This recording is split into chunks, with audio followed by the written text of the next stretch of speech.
Welcome back to our channel. If you like our sharing, remember like, share, and subscribe. Your support is very encouraging to us. So look at question number 2 is about solving this equation. Look at the unknown lie to the power x and phi to the power x.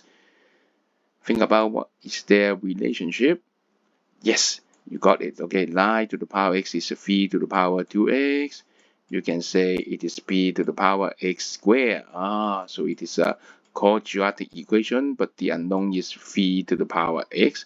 So you can make it like this: phi times phi to the power x square plus 5 phi to the power x minus 2 equals 0. So it is a quadratic equation that use a cross method to solve it. So you got it. Okay, so v times v to the power x plus minus 1. Okay, and then v to the power x minus plus 2 so equals 0. Checking. Okay, 2 6 minus 1. Okay, 6 minus 1 is 5. Excellent.